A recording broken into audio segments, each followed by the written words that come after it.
puncak Gunung Kinabalu, iaitu Charlie Damien, yang beliau kini berada di talian. Charlie Damien ini merupakan mangsa yang berada di puncak Gunung Kinabalu ketika gempa sedang berlaku. Dan Charlie Damien, hello Charlie. Ya, hello.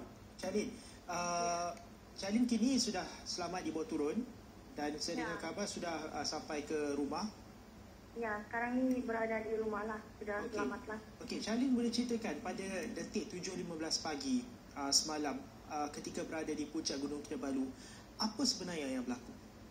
Okey, sebenarnya kami sudah sampai di puncak. Ya, jadi kami tengah ambil gambar lah ramai-ramai dan kami memberi peluang kepada mereka yang belum sampai ke puncak untuk mengambil gambar. Jadi kami yang sudah ambil gambar di puncak, kami turun ke bawah sedikit untuk terus mengambil gambar. Tetapi tiba-tiba kami terasa gegaran yang sangat kuat sehingga kami pun terasa macam terus melompat-lompat lah dengan gegaran itu sangat kuat. Okey, gegaran di puncak itu selama berapa lama, Charlie? Selama berapa lama? Lebih kurang dia berterusan, cuma saya boleh katakan lebih kurang 15 minit begitu. 15 minit. Dan ketika Donkey Spear patah dan runtuh, Charlie berada di mana ketika itu? Saya nampak kejadian itu di depan mata saya sendiri. Memang saya berada di sana lah.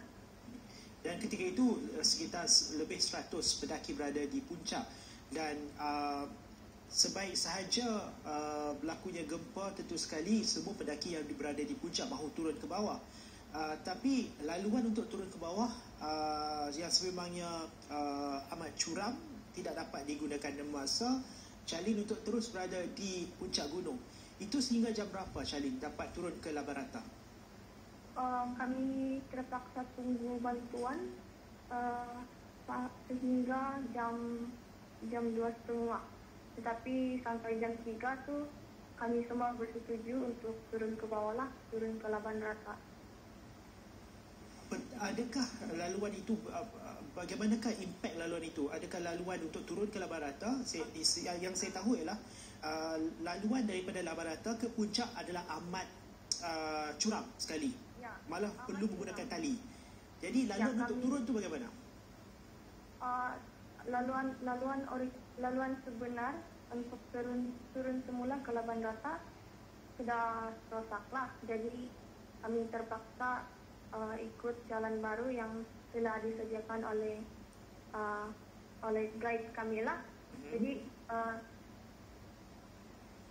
perjalanan turun ke bawah tu makin susah lah, makin curam. Kami terpaksa dibahagikan kepada kumpulan-kumpulan yang kecil sebab tali yang baru dibuat itu tidak dapat menampung berat ngelas pendaki yang ramai, begitulah.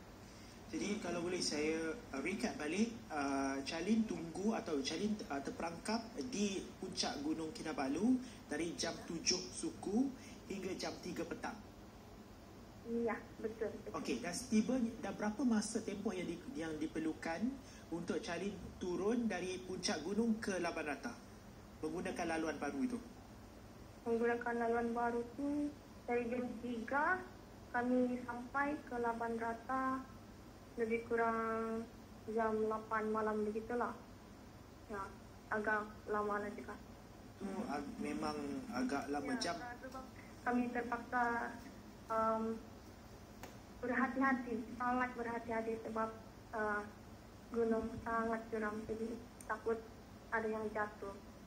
Okey, berapa masa yang diperlukan untuk kesemuanya 100 lebih pendaki yang berada di puncak untuk turun ke laban rata? Macam Charlie sendiri dalam jam 3, jam 8 malam baru sampai. Ketika itu cuaca tentunya amat sejuk dan memang suasana sudah pun gelap kerana di sekitar Ranau gelapnya lebih awal, sekitar jam 6. Jadi untuk bawa semua pendaki turun ke laban rata jam berapa selesai semalam? Lebih kurang jam 9 lah, sebab selepas saja kami sampai ke laban rata, kami makanlah makanan yang tertinggal di laban rata. kami makan sedikit-sedikit untuk meneruskan perjalanan turun ke Limpohon Gate selama 6 kilometer. Okey, Charlene, dan Charlene bermalam di Labarata semalam kan? Tidak, kami teruskan perjalanan. Teruskan perjalanan pada waktu malam? Ya, kami sampai di Limpohon Gate sekitar 12 pagi begitu. Pukul 12.30 malam, sekitar tengah malam? Ya, 12 tengah malam. Okey, tetapi laluan untuk turun, saya juga difahamkan, visual juga banyak menunjukkan bahawa laluan untuk turun tu amat berbahaya sekali dan banyaknya yang sudah rosak teruk malah. Bagaimana Charlene dan juga rakan-rakan dapat turun dengan selamat? Boleh Charlene ceritakan? Okey, panjang perjalanan kami turun ke bawah, kami dibantu dengan maling-maling gunung lah, mountain bike yang sangat ramai, dorang membantu kami, dan ada juga yang sampai kena apa-apa lah sebab tidak dapat berjalankan. Jadi kami merasa sangat terima kasihlah dengan mereka. Tapi di pondok-pondok juga terdapat ahli-ahli bomba dan askar yang menunggu kedatangan kami lah, memberi kami makanan untuk terus ada tenaga untuk meneruskan perjalanan. Charlene, bagaimana pula dengan mangsa yang maut di puncak Gunung Kinabalu? Charlene ada menyaksikan bagaimana mereka detik-detik akhir mereka? Itu memang saya nampak depan mata lah, memang agak mengerikan lah. Dan saya juga dikabarkan bahawa jenazah mereka masih sudah pun berada di Labarata dan akan dibawa ke bawah ke kaki gunung menggunakan khidmat pesawat atau khidmat helikopter.